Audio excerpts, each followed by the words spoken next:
النبي صلى الله عليه وسلم قال سألت عن عائشة رضي الله تعالى عنها عن صيام رسول الله صلى الله عليه وسلم আবু সালমা রাদিয়াল্লাহু তাআলা আনহা সূত্রে বর্ণিত তিনি বলেন আমি হযরত আয়েশা রাদিয়াল্লাহু তাআলা আনহাকে রাসূলুল্লাহ সাল্লাল্লাহু আলাইহি ওয়াসাল্লামের রোজা সম্পর্কে প্রশ্ন করলাম فقالت كان يصوم حتى نقول ويفطر حتى نقول قد افطر হযরত আয়েশা রাদিয়াল্লাহু তাআলা আনহা তিনি বললেন রাসূলুল্লাহ সাল্লাল্লাহু আলাইহি ওয়াসাল্লাম যখন রোজা রাখতেন লাগাতার শুধু রোজাই রাখতেন আমরা ওই সময় মনে করতাম রাসূলুল্লাহ সাল্লাল্লাহু আলাইহি ওয়াসাল্লাম হয়তো আর কোনোদিন রোজা ভাঙবেনই না।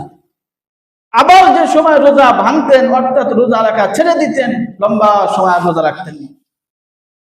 وكان يصوم شعبان كله وكان يصوم شعبان إلا قليلا যখন শাবান মাস আসতো শাবান মাস আসার সাথে সাথে রাসূলুল্লাহ সাল্লাল্লাহু আলাইহি ওয়াসাল্লাম পরিপূর্ণ শাবানকে রোজা রাখছেন রমজানের প্রস্তুতি স্বরূপ।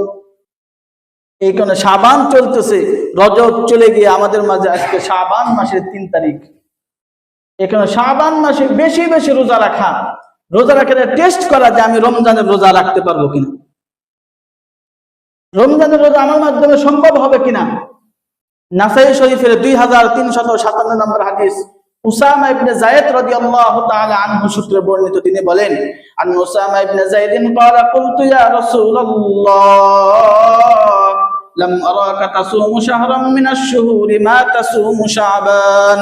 উসামা ইবনে যায়েদ রাদিয়াল্লাহু তাআলা আনহু তিনি একদিন রাসূলুল্লাহ সাল্লাল্লাহু আলাইহি ওয়াসাল্লামকে বললেন ওগো পয়গম্বর আমি আপনাকে শাবান মাসে যেই পরিমাণ রোজা রাখতে দেখেছি অন্য কোন মাসে এই পরিমাণ রোজা আমি রাখতে দেখি নাই। فقال رسول الله صلى الله عليه وسلم هذا شهر يغفل الناس عنه بين رجب ورمضان।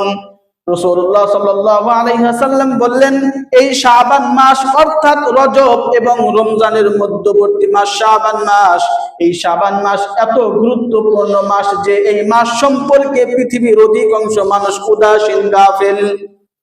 يغفل الناس عنه بين رجب ورمضان وهو شهر ترفع فيه الأعمال إلى رب العالمين। এই মাসটা এমন একটা মাস এই মাসে প্রতিদিনের আমল প্রতিদিন আল্লাহর দরবারে উপস্থাপন করা হয়, বান্দার প্রতিটি আমল প্রতিদিন আল্লাহর দরবারে উপস্থাপন করা হয়। فقال النبي صلى الله عليه وسلم أحب أن يرفع عملي وأنا صائم। রাসূলুল্লাহ সাল্লাল্লাহু আলাইহি ওয়াসাল্লাম তিনি বলেন আমি এটা পছন্দ করি আমার আমলকে আল্লাহর দরবারে পেশ করা হোক আর আমি ওই অবস্থায় রোজাদার, আমি রোজা থাকবো আর রোজা অবস্থায় আমার আমল আল্লাহর দরবারে পেশ করা হবে।